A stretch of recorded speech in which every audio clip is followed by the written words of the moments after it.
네, 여러분 안녕하세요. 저는 대구 성명교회 배준현 목사라고 합니다. 이렇게 여러분들 만나 뵙게 돼서 너무 감사하고요. 또 이 시간에 우리 휘문체풀에서 예배드리시는 우리 성도님들께도 인사를 전하고 싶습니다.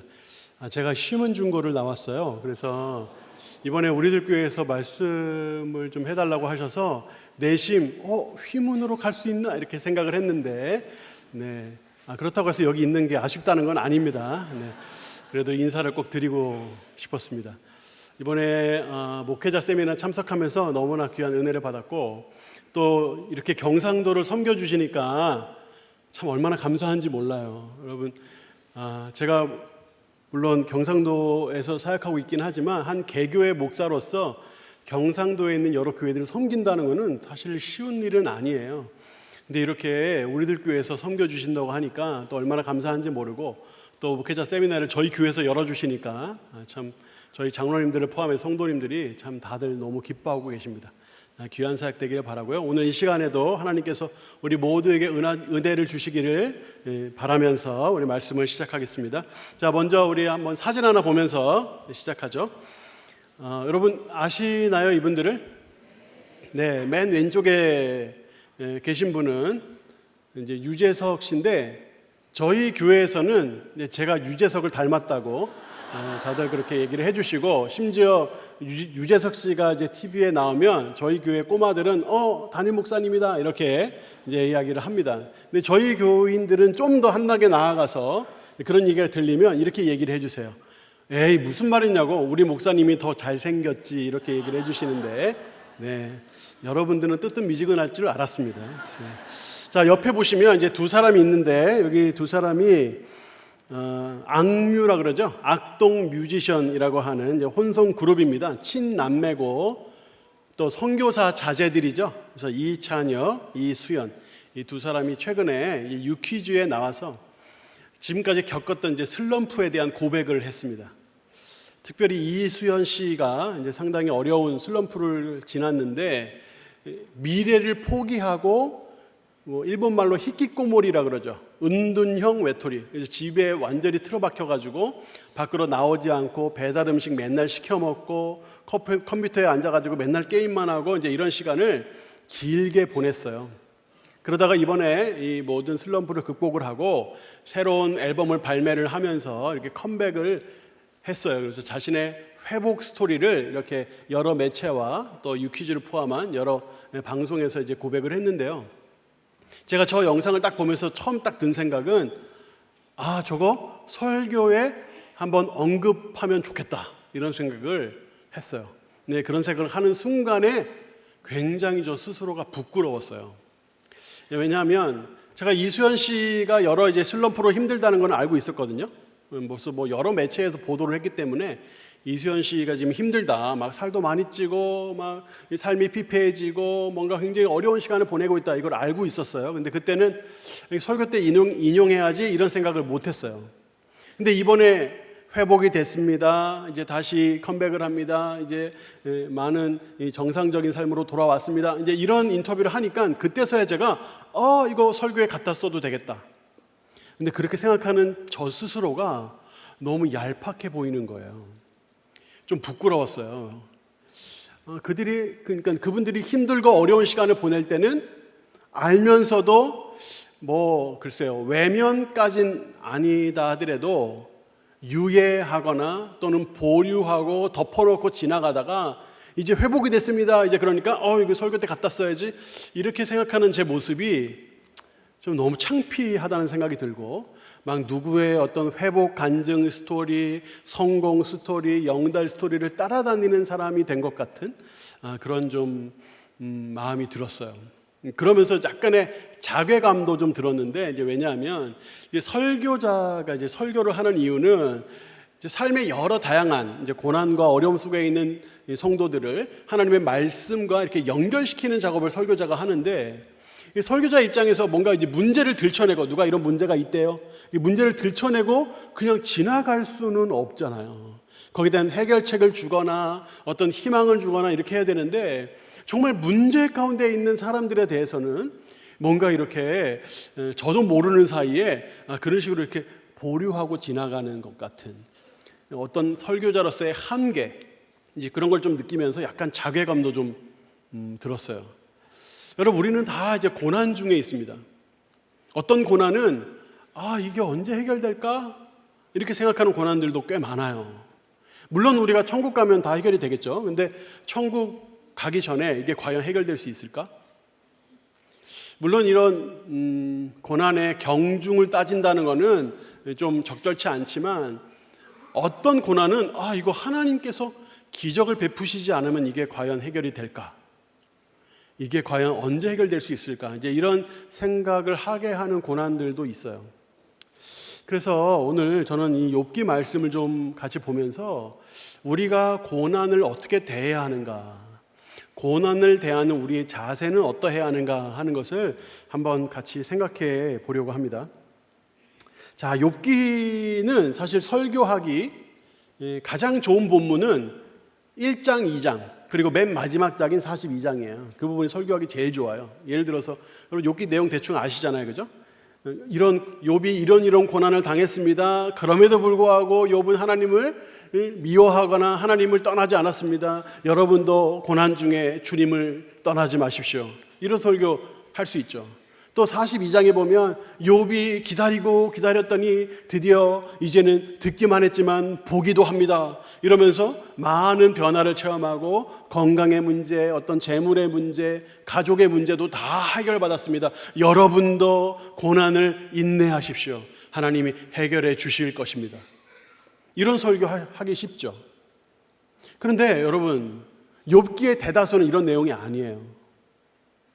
오늘 읽은 14장은 더욱도 아니에요. 욥은 한복판에 있어요. 고난의 한복판. 자, 우리는 성경을 읽을 때 약간 이제 좀 한 발짝 물러나서 읽죠. 그래서 전지적 작가 시점이라 그러죠. 다 알고 있어요, 우리는. 그런 시점에서 봐요. 그러니까 욥이 막 14장에 막 힘들어해요. 조금만 기다려봐. 42장 되면 다 구원된다니까. 이제 이런 생각을 하면서 이제 보잖아요. 그런데 우리는 때로는 그 말씀 속으로 들어가 줘야 돼요. 한번 우리는 지금 욥기 14장 안으로 같이 한번 들어가 볼 수 있으면 좋겠어요. 여러분, 여기 보시면 욥이 막 이런 고난 가운데 있어요. 14장은 고난의 한복판이에요. 저는 이 욥이 14장의 고난 가운데 있는 모습이 마치 한밤중 같다, 이런 생각을 했어요. 한밤중 같다. 예를 들어 이런 거예요. 몸이 아파요. 몸이 아픈 사람들은 새벽에 자주 깨요. 몸이 막 아프고 힘든 상황에서 겨우겨우 잠들었는데 새벽 2시, 3시쯤 되면 아파서 깬다고요. 근데 그때는 가족들 다 자고 있어요. 간병인도 다 쉬고 있어요. 그러면 그 3시, 4시에 일어나가지고 그때는 본인이 홀로 견뎌야 돼요. 고통이 있죠. 근데 그 고통이 언제까지 계속될까 하는 두려움이 있잖아요. 근데 이거를 오롯이 혼자 견뎌야 돼요. 그럼 외롭죠. 이것이 한꺼번에 들이닥치는 시간, 한밤중이에요. 욥이 마치 이런 한밤중에 있는 것 같아요. 고통은 고통대로 힘들어요. 그런데 이거 언제 끝나나? 우리는 알지만 42장에 끝나. 근데 욥은 모르잖아요. 언제 끝날지. 여러분 성경을 보면 해결될 때까지 해결될 기미가 안 보여요. 그러니까 자기는 전혀 몰라요. 그러니까 너무 고통스럽고 너무나 두렵고 이게 언제 끝날지 모르니까. 근데 이거를 누가 견뎌줘요? 누가 도와줘요? 혼자 오롯이 외롭게 견디고 있는 거죠. 이런 와중에 욥의 친구들 있잖아요. 친구들은 끊임없이 비난을 쏟아부어요. 이런 식이에요. 나는 하나님이 한 사람에게 이렇게 고통을 몇 중으로 주시는 거 난 처음 봤다. 이건 분명히 이유가 있다. 이건 하나님이 하신 거다. 너 빨리 이유를 찾아라. 너 뭐 잘못했냐? 무슨 죄를 지었냐? 누구를 괴롭혔냐? 어떤 성적으로 범죄한 거 아니냐? 너 뭐 잘못했냐? 막 이렇게 몰아붙인다고요. 이런 상황에서 욥은 굉장히 외로운 중에 있어요. 그래서 욥은 오늘 본문에서 이렇게 고백을 해요. 하나님께 이렇게 기도를 하는 거예요. 14장 1절과 2절이에요. 여인에게서 태어난 사람은 생애가 짧고 걱정이 가득하며 그는 꽃과 같이 자라나서 시들며 그림자같이 지나가며 머물지 아니하거늘. 생애가 짧대요. 생애가 짧은데 걱정이 가득하대요. 여러분 이게 한마디로 뭐냐면 하찮다는 거예요. 사람이 얼마나 하찮은지 몰라요. 너무 하찮아요. 근데 그 하찮은 인생이 그 짧은 삶을 사는데 걱정이 가득해요. 여러분, 하루살이잖아요. 하루살이. 걔는 하루만 살아요. 하루 날다가 끝나요. 하루살이가 있는데 그 하루살이가 걱정이 가득하다고 생각해봐요. 우습지 않겠어요? 네가 그 걱정해서 뭐 할 건데? 근데 영원하신 하나님의 입장에서 우리가 그래요. 그 짧은 생을 사는데 걱정이 가득해요. 그리고 어떨 때 한번 꽃과 같이 쫙 피어나요. 이제 뭔가 되겠구나. 인생의 전성기가 왔어 하는 그 순간이 어때요? 사람은 이 전성기 금방 끝나는구나. 이런 거를 그래서 인생이 풀의 꽃 같다고 얘기하는구나. 그걸 깨닫는 게 인생이에요. 그러니까 얼마나 하찮냐면 너무너무 하찮죠. 그러니까 그런 하찮은 존재를 하나님 뭘 그리 주시하십니까? 그 하찮은 존재를 뭘 그리 상관하십니까? 이게 욥의 기도예요. 3절이에요. 3절을 보시면 이와 같은 자를 주께서 눈여겨 보시나이까? 나를 주 앞으로 이끌어서 재판하시나이까? 하나님, 아무것도 아닌 존재, 해봐야 겨우 하루 살듯이 잠깐 사는 존재, 그나마도 근심과 걱정으로 가득 채우는 하찮은 존재, 주님, 그 하찮은 존재 뭐 그렇게 눈여겨보십니까? 뭘 그렇게 재판까지 하십니까? 풀의 꽃 같은 존재여서 언젠간 시들고 언젠간 머물지 못하고 사라질 텐데 그런 사람을 뭘 그렇게 집중하시고 상관하시고 심판하시고 벌하시고 고난을 주시고 뭘 그렇게까지 하십니까? 크신 하나님께 어울리지 않습니다. 영원하신 하나님께 어울리지 않습니다. 뭘 그렇게까지 하십니까?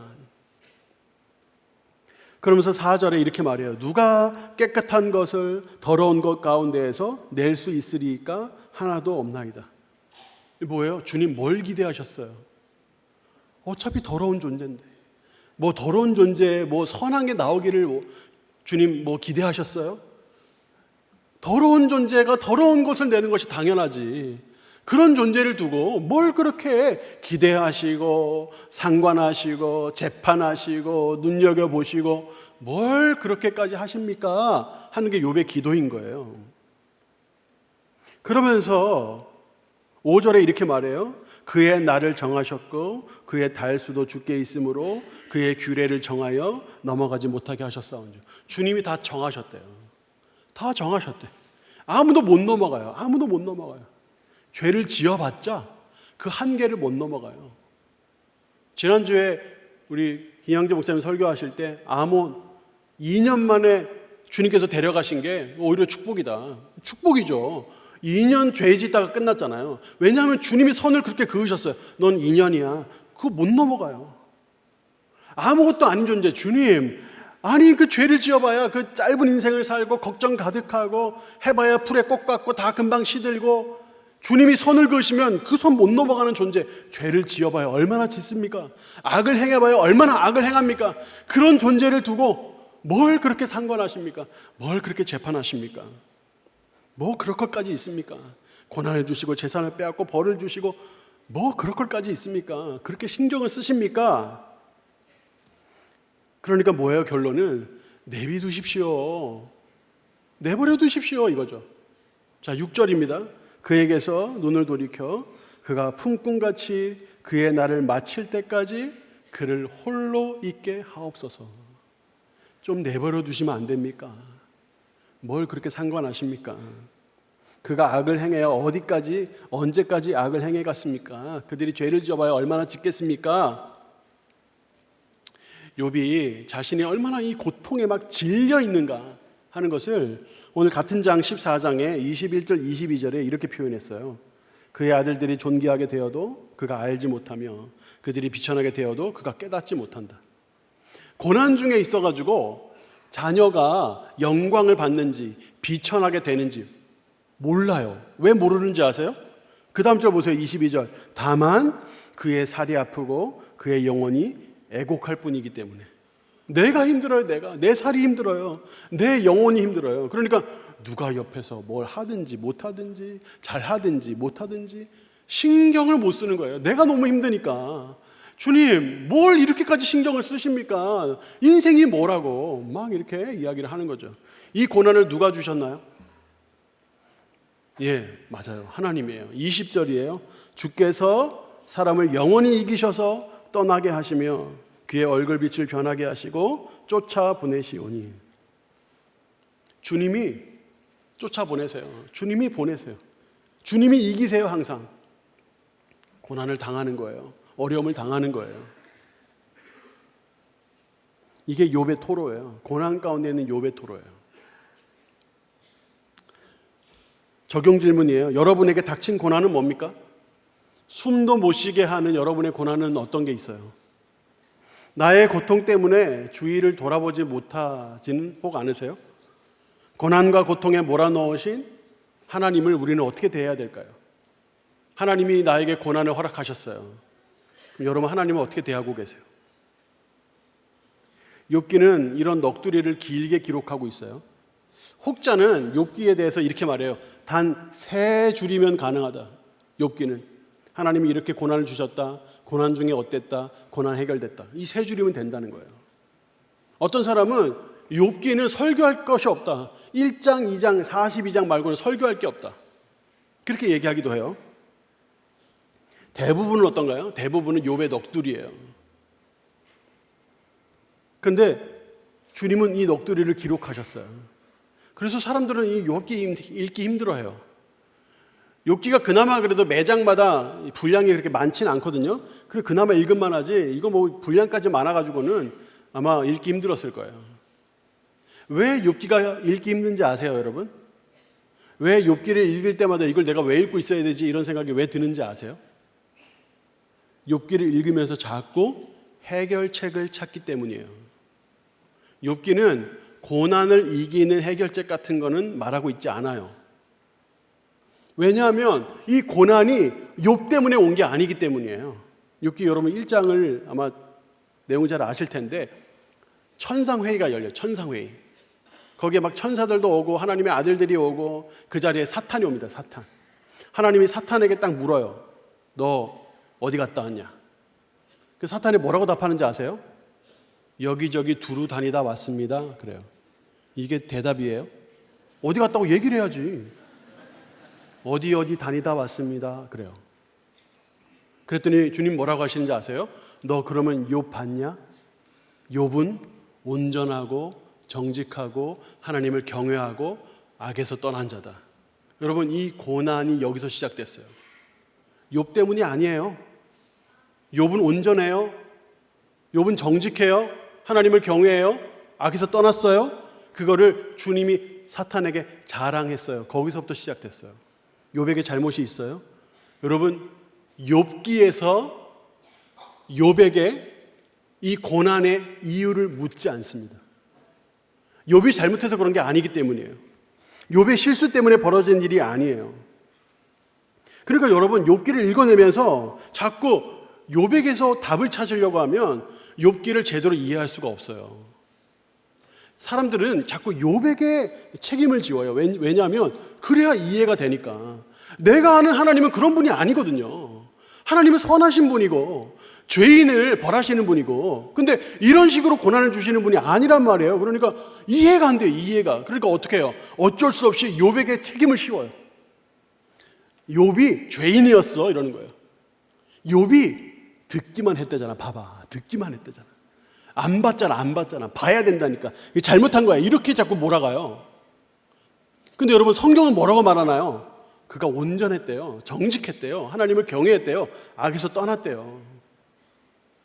그런 방식으로 욥기를 읽으면 욥기를 이해를 못해요. 성경은 이와 같은 욥이 아무런 이유 없이 고난을 당했다는 내용을 아주 담담하게 기록을 하고 있고 우리에게 그 기록이 읽히고 있어요. 여러분, 저는 이 시점에서 여러분에게 요청하고 싶은 건 이거예요. 고난 가운데 있는 분들이 고난의 해결책을 자꾸 쉽게 찾으려고 하지 말고 고난에 머물러 계시라 하는 거예요. 제가 감히 말씀드려요. 그 고난이 얼마나 힘든지 제가 다 헤아릴 수도 없고 여러분들 얼마나 고통 가운데 있는지 제가 모르지만 때때로 하나님께서 우리에게 주신 고난은 해결을 위해 주시지 않고 그 고난에 머물러 있으라고 주시는 경우가 있어요. 이거를 쉽게 해결하려고 하면 안 돼요. 절교하거나 이혼하거나 포기하거나 회피하거나 자살하거나 이런 방식으로 해결하려고 하면 안 돼요. 주님께서 우리에게 고난을 주시면 때로는 그 고난에 머물러 있어야 돼요. 여러분, 이런 식의 설교를 하기로 결정하는 저도 사실은 쉬운 결정은 아니에요. 사실 고난에 대한 설교는 이런 방식으로 해요. 여러분, 고난에는 이런 원인이 있습니다. 이런 원인은 이렇게 해결할 수 있습니다. 성경에 이런 예가 있습니다. 이런 사람은 이렇게 고난을 해결했고 저런 사람은 이렇게 고난을 해결했습니다. 현실에도 이런 예가 있습니다. 누구는 이런 간증이 있고 누구는 저런 간증이 있습니다. 이런 식의 설교, 이거 좋은 설교예요. 저도 이런 설교 많이 했어요. 그런데 여러분 보세요. 이런 설교만 가지고는 우리의 고난의 문제를 다 해결할 수 없어요. 사실은 다 이해 못해요. 여러분, 이런 생각 안 해보셨나요? 왜 욥의 친구들은 그렇게 욥을 비난했을까요? 자기 친구라면서요. 근데 어쩜 이렇게 욥을 괴롭게 할 수 있어요? 이 이유가 뭔지 아세요? 고난에 대한 편협한 시각 때문이에요. 고난은 악한 것이고 나쁜 것이고 부끄러운 것이고 고난은 죄 때문에 왔고 그러니까 너는 잘못했어. 당장 회개해. 고난에 대한 편협한 시각 때문에 그래요. 물론 고난의 상당 부분은 어떤 부분은 우리의 어떤 죄 때문에 기인했을 수도 있어요. 근데 여러분 이런 거 생각해 보세요. 내가 죄를 지었어요. 내가 죄를 지었는데 내가 죄를 지은 건 요만큼인데 내게 닥친 고난은 이만큼이에요. 이렇게 느껴본 적 없어요? 내가 죄를 지은 건 알겠어. 내가 죄인인 건 알겠어요. 우리 다 죄인이니까. 그런데 나에게 닥친 고난이 이렇게 큰데 이게 해석이 안 되죠. 그러니까 우리의 모든 고난에는 욥의 고난의 측면이 다 존재를 하는 거예요. 그러니까 내 고난을 자꾸 나에게서 찾아요. 내가 잘못해서 그래. 자꾸 모든 화살을 나에게로. 그러면 내가 나를 사랑하기 힘들어져요. 내 고난의 이유를 자꾸 타인에게, 배우자에게, 친구에게, 부모에게 또는 대한민국을 헬조선이라고 부르면서 대한민국에 이런 방식으로 이렇게 화살을 겨누면 이웃을 사랑할 수가 없어요. 만약에 우리에게 있는 고난의 문제를 하나님이 나에게 이렇게 어떻게 나한테 이러실 수 있어요?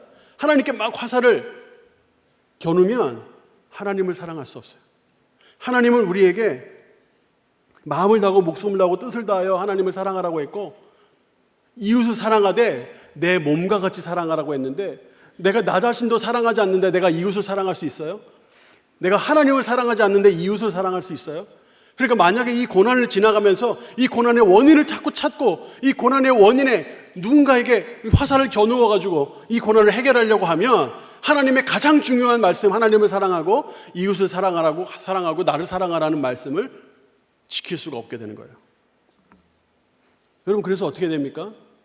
때로는 고난을 고난으로 둬야 돼요. 그냥 고난은 고난인 거예요. 그냥 고난을 내가 만난 거예요. 누구 때문이 아니에요. 뭐 때문이 아니에요. 그냥 나에게 고난이 온 거예요. 그러면 그 고난을 때로는 안아야 돼요. 그 고난 가운데 머물러야 돼요. 물론 우리가 이 고난 놓고 기도해야 돼요. 하나님은 우리의 기도에 응답하시는 분이고 우리를 굽어 살피시는 분이에요. 우리가 인내를 가지고 구해야 되고 더 간절히 주님께 매달려야 돼요. 그러면 주님은 우리의 고난을 해결해 주세요. 근데 여러분, 이 고난 자체가 무조건 악은 아니에요. 이 고난을 하나님이 주셨어요. 이 고난이 무조건 악이어서 우리가 힘든 게 아니라 그게 너무나 귀한 선이기 때문에 우리가 힘들 수도 있는 거예요. 그리고 오늘 본문을 보면 욥이 이런 자신의 삶의 고통을 막 토로하면서 이렇게 고백을 했어요. 다시 본문을 볼게요. 1절을 보면 주님 제 생애가 짧습니다 그랬어요. 제 생애가 짧습니다. 걱정이 가득합니다. 2절에 보니까 저는 시들어갑니다. 저는 지나가는 인물이고 머물러 있지 못하는 사람입니다. 이 고난을 지나면서 욥이 깨달은 게 뭐냐면 내가 하찮은 존재구나. 내가 일시적인 존재구나. 여러분, 이때 나타나는 욥의 모습은 겸손해졌어요. 그리고 인간적이 됐어요. 사람다워졌어요. 사람이 가장 비인간적일 때가 언제든가요? 영원히 산다고 생각할 때예요. 내가 누리는 이 전성기가 영원하겠구나. 그 순간에 사람이 어떻게 됩니까? 괴물이 됩니다. 어느 누구도 못 막아요. 괴물처럼 돼버려요. 그런데 지금 욥이 이 고난을 지나가면서, 고난에 머물러 있으면서, 아, 내가 하찮구나, 내가 풀의 꽃 같구나, 내 인생이 금방 지나가는구나 하는 것을 알면서 가장 사람다워져요. 가장 인간적이 돼요. 또 그 다음에 4절부터 6절을 보면 욥이 무엇을 깨달았는지 보세요. 누가 깨끗한 것을 더러운 것 가운데서 낼 수 있으리까 그래요. 내가 더럽습니다. 내가 더럽습니다. 여러분, 이걸 잘 읽어야 돼요. 더럽다 그랬다. 욥이 죄를 지었어. 이렇게 되면 안 돼요. 그럼 욥을 이해를 못해요. 욥기를. 여기서 더럽다는 건 뭐예요? 이건 존재론적인 더러움을 말하는 거예요. 보통 쉽게 말해서 원죄라고 하죠. 존재론적인 더러움, 인간의 한계. 아, 내가 얼마나 부족한 존재였는가. 내가 실질적으로 무슨 큰 죄를 짓거나 누군가를 뭔가 괴롭히거나 이런 적은 없지만, 내가 실제로 죄를 지은 적은 없지만, 내가 죄인이구나. 도대체 누가 누구를 비난할 수 있어요? 다 죄인인데. 그러면서 5절과 6절에 내가 넘어가지 못하는 존재입니다. 6절에 그의 나를 마칠 때까지 주님이 나를 한계를 두셨습니다. 이거 난 못 넘어갑니다 하는 이런 고백을 욥이 하는 거예요. 나의 한계가 있구나. 나의 끝이 있구나. 이런 순간에 욥은 사실은 가장 겸손해지고 가장 인간적인, 가장 사람다운 사람이 사람다운 사람이 되면서 동시에 가장 지혜로워져요. 그게 욥이에요. 그래서 욥기는 우리에게 욥을 어떻게든 해결해라, 고난을 어떻게든 이겨내라, 이런 식의 초점이 있는 게 아니에요. 욥기는 고난에 머물러라 하는 거예요.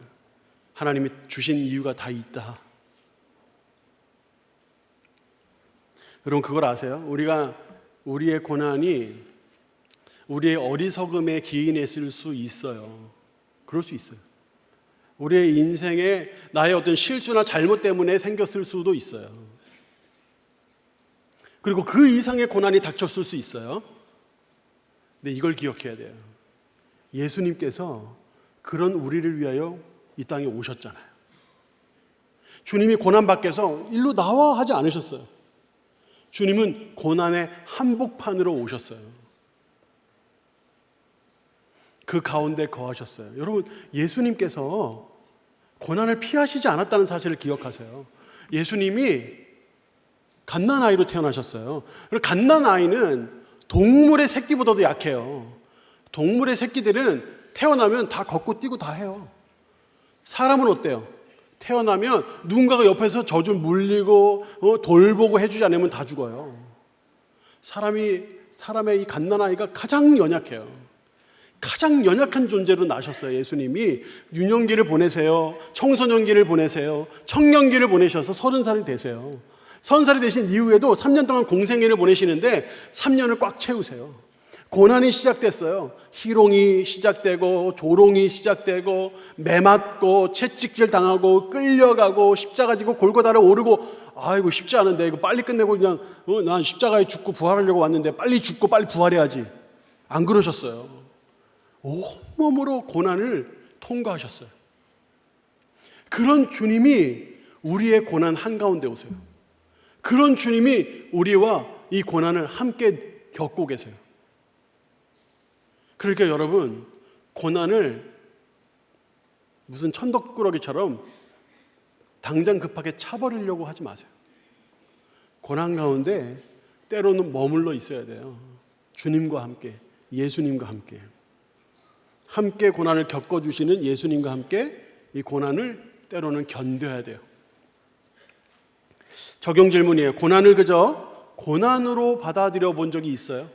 누구 탓, 누구 잘못 이런 거 말고 이 고난을 그냥 고난으로, 아, 고난이구나. 해결이 안 되는 한이 있더라도 고난 그 자체만으로도 의미가 있다. 인정할 수 있습니까? 고난받는 우리를 위해 고난의 한복판으로 들어오신 예수님을 생각하면 우리가 그 고난에 대한 태도를 어떻게 바꿀 수 있을까요? 이 고난 지금 나 혼자 당하는 거 아니다. 예수님이 나와 함께 이 고난의 한복판에서 함께 겪어주고 계시다 하는 사실을 우리가 믿을 수 있다면 우리가 고난을 대하는 태도가 어떻게 달라질까요?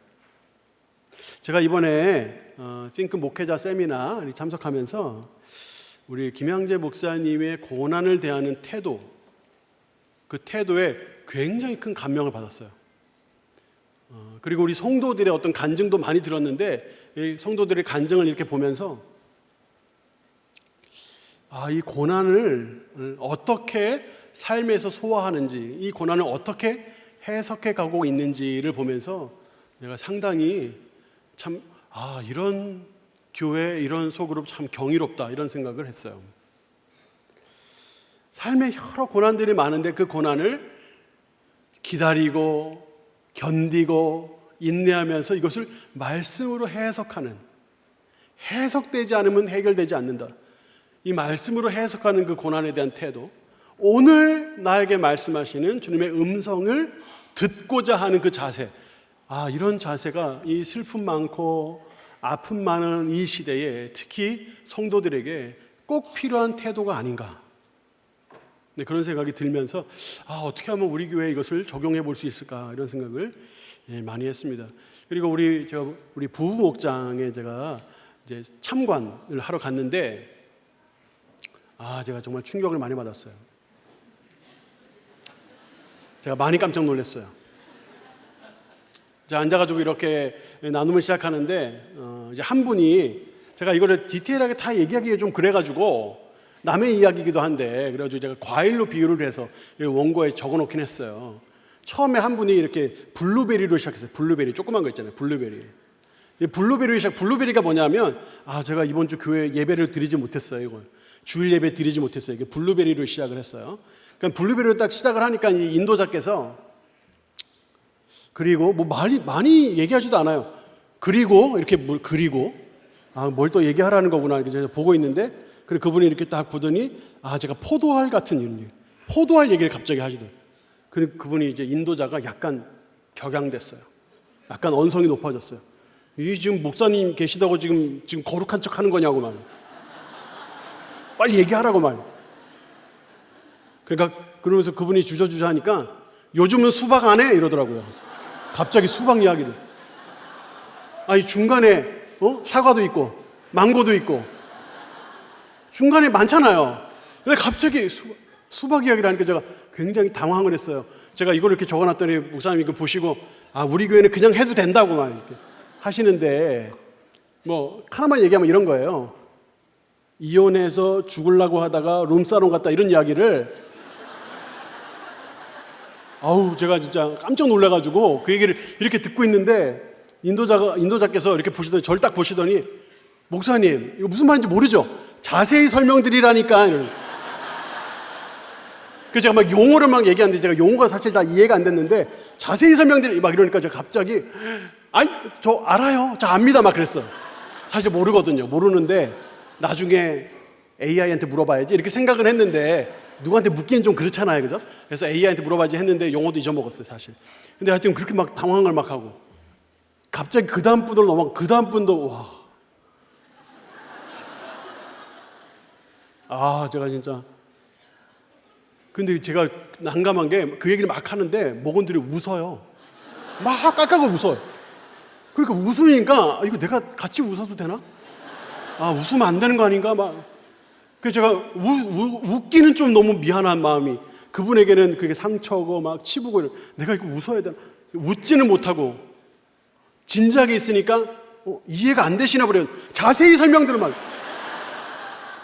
웃을 수도 없고 진지하게 또 있으니까 저쪽에서는 또 목사님 놀라셨죠? 말하면서. 그래서 막 그러시니까 제가 잠깐만요. 저한테 자꾸 이렇게 집중되니까 너무 부담스럽더라고요. 그래가지고 이게 웃어야 될지 말아야 될지 막 이렇게 주저주저 하다가 제가 물어봤어요. 그분 한 분이 이러시더라고요. 세상에 이런 얘기하는데 여기 있는 사람들이 다 웃는다고. 이런 목장은 자기는 처음이라고 막 이러시는 거예요. 그래서 제가 너무 궁금해서 그냥 참관하러 왔으니까 조용히 보고 가려고 그랬는데 한 가지가 궁금해가지고, 근데 집사님 그런 얘기 하실 때 웃는 게 좋아요? 진지하게 듣는 게 좋아요? 이렇게 제가 물었거든요. 그랬더니 웃는 게 좋대요. 제가 그 광경을 이렇게 보면서 정말 한 분 한 분이 진지하게 나누시는데 그거를 농담도 하지만 굉장히 집중해서 진지하게 들어요. 그래서 쫙 돌아오면서 이야기를 쭉 하시는데 그러면서 막 중간중간에 웃고 막 이러는데 제가 그걸 쭉 보면서 그 김혜란 작가라고 여러분 아세요? 소설 쓰는 김혜란 작가라고 있어요. 그 김혜란 작가가 그 주제가 굉장히 그 평론가가 그는 사회학자다라고 말할 정도로 굉장히 비극적인 사회상을 자기 소설에 잘 담아요. 근데 그 소설의 중간중간에 보면 계속 유머 코드가 있어요.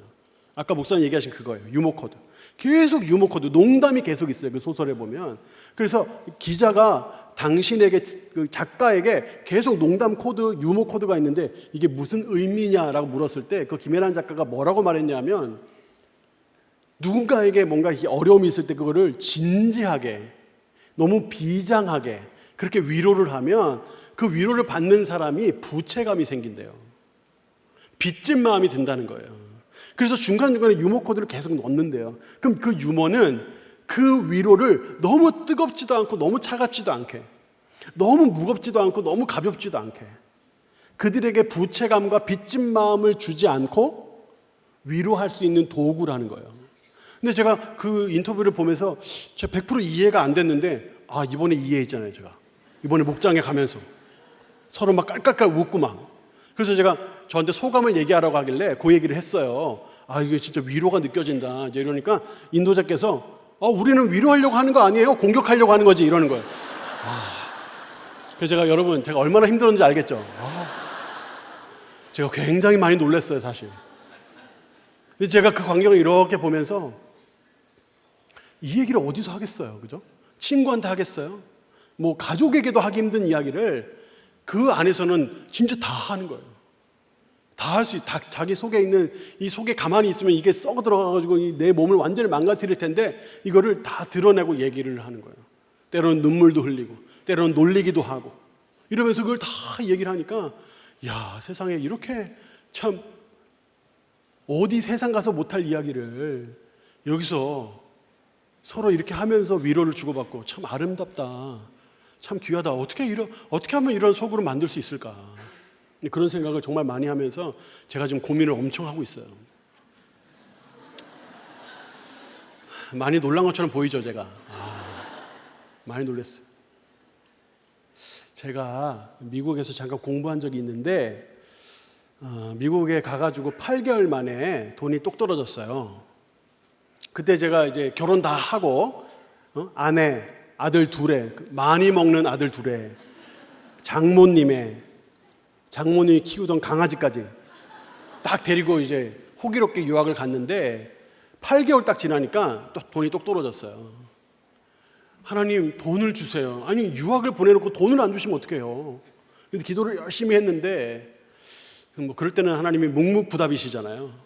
대답을 안 하셔요. 어떻게 할까 고민하다가 제가 무슨 생각까지 했냐면, 아버지한테 전화해야 되겠다. 아버지, 저 먹을 거 없어요 하면 안 보내주셔도 손주들이 굶고 있어요. 그럼 당연히 보내주시겠지. 이런 생각을 했는데, 그날 했던 큐티가 뭐였냐면 시편 42편에 내 소망을 하나님께 두라. 나는 소망을 하나님께 두고 있나. 그래서 전화하지 않기로 했어요. 그리고 하나님께 더 간절히 기도했어요. 하나님, 돈을 주세요. 그때 아내가 자기가 일을 하겠대요. 하지 말라 그랬어요. 가장이 돈을 번다. 기다려라. 내가 돈을 벌어 오겠다.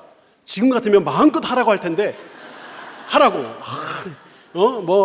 은사와 재능을 개발해가지고 하라고 막 이랬을 텐데, 그때는 제가 자존심에 안 된다 그랬어요. 그리고 다 기도하는데 주님이 저에게 일자리를 주셨어요. 식당에서 일을 하는데 하루 12시간 일해요. 여러분, 식당에서 일해보신 분이 있나요? 여러분, 식당 일은 중노동이에요. 진짜 중노동이에요.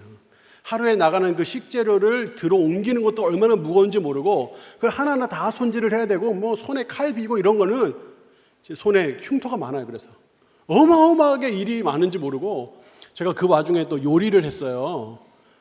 제가 요리사 출신이에요. 제가 요리를 한 이유는 그거예요. 제가 요리를 좋아해서가 아니라 요리를 하면 하루에 시간당 1불을 더 준다 그랬어요. 시간당 1불이 아니라 하루에 1불이구나. 하루에 1불을 더 준다 그랬어요. 그때 당시 1불이 시간당 1불이에요. 시간당 1불을 더 준다 그랬는데 그때 1불이 한 1,200원 안 됐을 거예요. 그거 시간당 그거 1,000원 좀 넘게 받아보겠다고 그 요리를 하면서 손이 다 망가졌어요. 요리를 하고 이제 집에 갈 때 보면 손이 안 펴져요. 손이 이렇게 펴지거나 손가락이 안 펴지고 전 분명히 이 손에 문제가 생겼다고 생각을 할 정도로 그렇게 3일을 일해요. 월화수.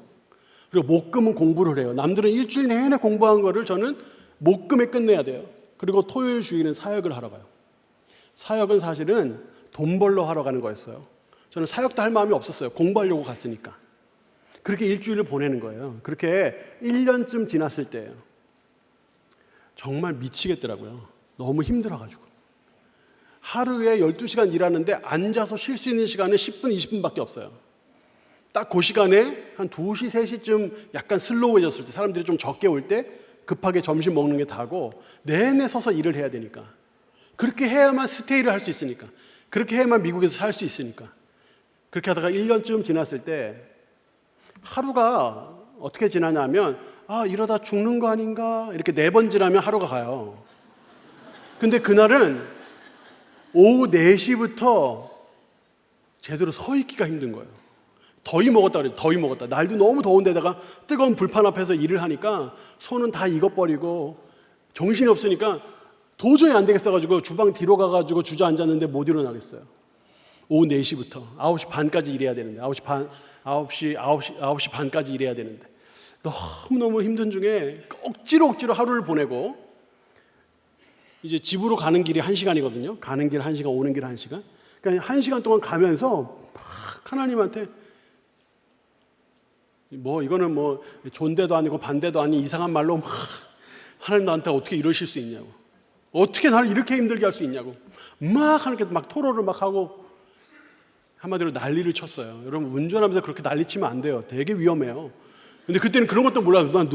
눈물은 막 비같이 내리지 막 너무너무 그냥 울분이 터져가지고 하나님 나한테 어떻게 이럴 수 있냐고. 이럴 것 같으면 난 안 왔지 여기. 말하면서 막 난리를 하는데 주님이 아주 고요한 음성을 저한테 주시는 것 같아요. 너 이 모든 걸 알고도 유학 올래? 이게 더 킹받아요 사실. 아니 나는 지금 이렇게 막 격양돼가지고 하나님 나한테 어떻게 막 이러는데 하나님은 너무 평온하게 너 그래도 유학 올래?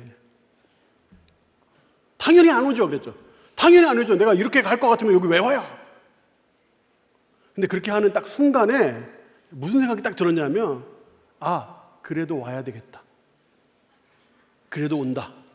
이 고생 똑같이 다 한다 그래도 1년 전으로 돌아가더라도 난 다시 온다. 이유가 뭐냐면 제가 파트 사역하는 그 토요일 주일 노스캐롤라이나 제가 버지니아에 있었는데 노스캐롤라이나에 2시간 반씩 가족들 다 데리고 이삿짐 싸가지고 막 거의 이삿짐이죠. 이삿짐 다 싸가지고 토요일에 내려가서 토요일 사역하고 어디 누구 집에 더부살이 하루 하고 그리고 또 사역하고 올라오는 그 사역지에 제가 맡은 게 찬양 그리고 청년부였거든요. 근데 청년부에 9명 있었어요. 9명.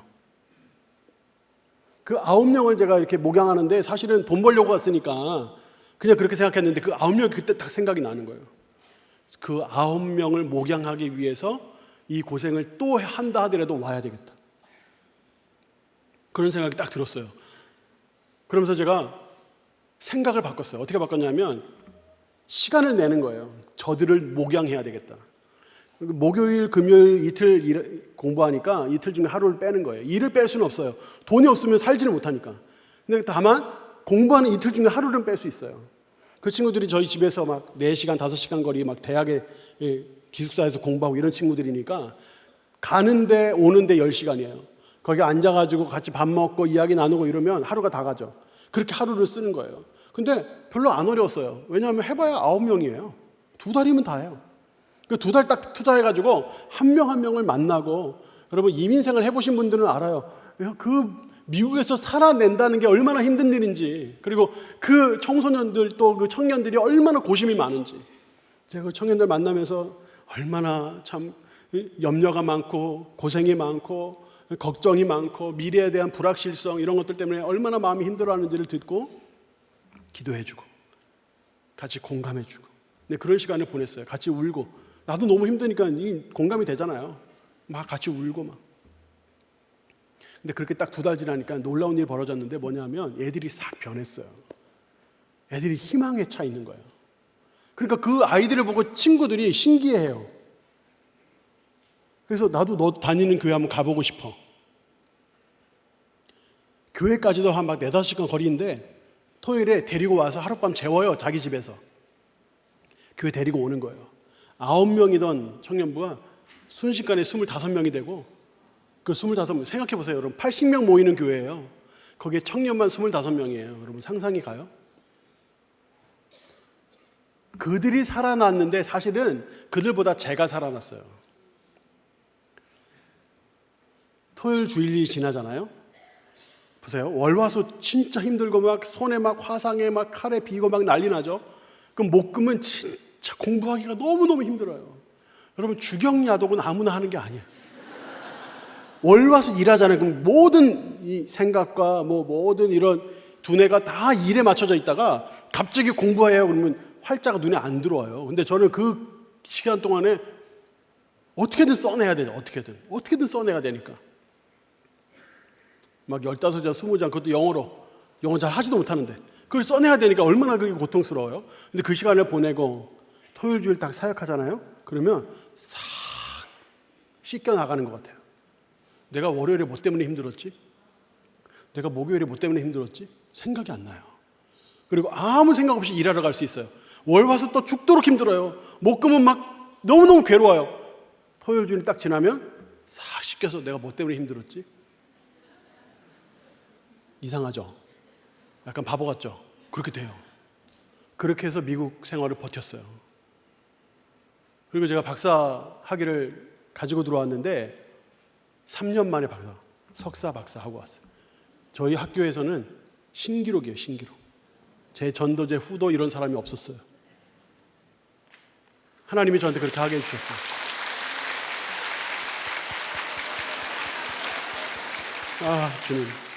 주님 감사합니다. 주님이 해주셨어요. 주님이. 그래서 제가 그 시간을 딱 보내면서, 근데 사실은 제가 진짜 하고 싶은 얘기는 지금부터예요. 제가 딱 한국에 들어오자마자 처음 했던 생각이 뭔지 아세요? 제가 사실 방향을 잘 모르는데 어디가 미국인지만 알면 나는 그쪽으로 고개도 돌리지 않겠다.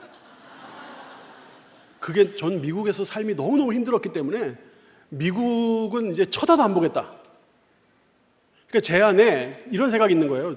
고난스러운 거 맞고 그걸 통해서 얻은 것도 있는 거 알고 그 한 영혼 한 영혼이 얼마나 귀한지, 한 사람이 살아났을 때 어떤 일이 벌어지는지 이걸 제가 느꼈으니까 제게 있어서는 너무나 중요한 자양분이 된 건 맞아요. 근데 하나님 이렇게까지 힘들게 하셨어야만 했어요? 이게 제 생각이에요. 어떻게 나를 이렇게까지 힘들게 하실 수 있어요? 다른 방식으로 가르쳐 주실 수는 없었어요? 근데 제가 이번에 이 목회자 세미나 하면서 그게 일부 해석이 되더라고요. 이게 이해가 된다는 거하고는 달라요. 이해가 되는 게 아니라 이게 성경 말씀으로 해석이 되는 거예요. 이번 이 세미나 지나면서 해석이 되면서 이게 하나님의 뭔가 뜻이 있구나. 고난을 막 피하려고 막 도망가려고 해결하려고 하나님 때때로 고난에 머물기를 원하시는구나. 고난의 안에 있으면, 고난에 머물러 있으면 하나님 내게 주시는 것이 있구나. 내가 이 고난에 머물러 있는 시간이 없었다면 지금도 많이 부족하지만 이나마의 목회도 못할 수 있었겠다. 하나님이 나를 쓰시려고, 나 같은 자도 쓰시려고, 아무것도 아닌 자도 쓰시려고 하나님 나에게 이런 고난을 주셨던 거구나. 이게 어느 정도 해석이 되면서 마음의 응어리가 좀 풀리는 그런 느낌을 받았어요. 자, 적용 질문 좀 드릴게요. 여러분, 고난을 말씀으로 해석하기 위해서 매일 큐티, 매일 기도 실천하고 계세요? 목장에서 듣는 타인의 고난의 고백, 여러분 얼마나 공감하고 얼마나 위로하고 계세요? 말씀으로 고난을 해석하고 예수님께서 우리에게 선물로 주신 이 부활, 고난을 이기고 죽음을 이기고 선물하신 그 부활의 능력, 그 부활의 능력 우리가 체험하려면 어떻게 해야 될까요? 여러분, 고난은 물론 해결이 될 거예요. 하지만 고난은 고난 자체로 의미가 있어요. 예수님께서 우리에게 오셔서 고난을 묵묵히 지나신 것처럼 우리도 때로는 묵묵히, 가능하다면 기꺼이 고난을 통과해서 생명과 치유와 다시 살아나는 부활을 체험하는 여러분 다 되시기를 예수님 이름으로 축복합니다. 자, 우리 찬양하겠습니다. 내 모든 시험 무거운 짐을, 내 모든 시험 무거운 짐을 주 예수 앞에 아뢰이며 근심에 쌓인 날 돌아보사 내 근심 모두 맡으시네. 무거운 짐을 나 홀로 지고 견디다 못해 쓰러질 때 불쌍히 여겨 구원해 주니 은혜의 주님 오직 예수. 내 모든 괴로 당신은 말라 주 예수 앞에 아뢰이며 주께서 친히 발구해 주사 넓으신 사랑 베푸시네. 무거운 짐을 나 홀로 지고 견디다 못해 쓰러질 때 불쌍히 여겨 구원해 주니 은혜의 주님 오직 예수. 내 짐이 점점 무거워질 때 주 예수 앞에 아뢰이며 주께서 친히 발구해 주사 내 대신 짐을 져주시네. 무거운 짐을 나 홀로 지고 견디다 못해 쓰러질 때 불쌍히 여겨 구원해 주니 은혜의 주님 오직 예수. 마음의 시험 무서운 죄를 주 예수 앞에 아뢰이며 예수는 나의 능력이 되사 세상을 이리 힘주시네. 무거운 짐을 나 홀로 지고 견디다 못해 쓰러질 때 불쌍히 여겨 구원해 주니 은혜의 주님 오직 예수. 우리 같이 한번 기도하겠습니다. 여러분, 고난 중에 계십니까? 우리 주님이 우리를 버리셔서 우리가 고난 중에 있는 것이 아닙니다. 우리를 살리시기 위하여, 우리를 죽이기 위하여 고난을 주신 게 아니라 우리를 살리기 위하여 고난을 주셨습니다. 때론 그 고난에 머물러 있어야 할 때가 있습니다. 우리 예수님께서 오셔서 그 고난을 지나가시고 통과하신 것처럼 우리도 묵묵히, 가능하다면 기꺼이 이 고난을 통과하여 생명과 치유와 부활을 체험하게 하여 주시옵소서. 우리 주 한번 부르고 함께 기도하겠습니다. 주여, 하나님, 우리 모든 백성들에게 하나님 은혜를 깨닫게 하시고 하나님을 누리게 하여 주시고 우리가 다 하나님의 하나님의 인도하심이 필요합니다. 고난과 고통과 원한한 예배성들을 살려주시고 그 마음을 위로하여 주시고 새 힘을 주시고 능력을 주셔서 이 고난을 잘 지나게 하여 주옵소서. 이 고난이 때로 머물러 있다 하시고 고난이 그 자체로도 그 의미가 있고 그 주체로도 우리의 삶을 괴롭게 하시고 고난이 나눠지는 그 현장 속에 가장 가까이 함께 하시니 살아계신 하나님을 보게 하여 주시고 하나님의 놀라우신 이 고난의 때를 통과하여 약속으로 쓰임받는 삶이 되시고 하나님의 은혜가 은혜로우신 하나님 아버지, 이런 고백을 우리가 주님께 올려드리기 쉽지 않지만 주님 이 시간 이렇게 고백합니다.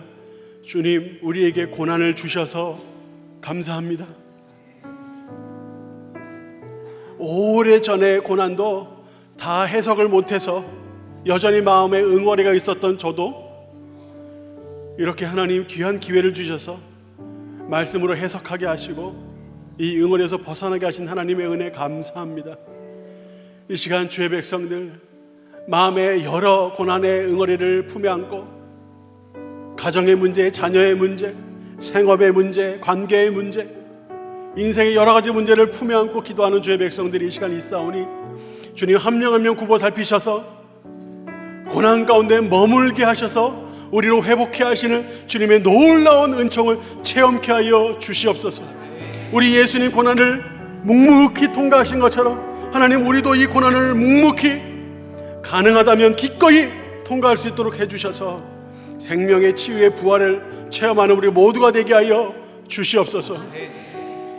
하나님, 그러나 너무 오래 두지 마시고 주님의 때에 속히 구원하여 주시옵소서. 예수님 이름으로 기도하옵나이다. 아멘.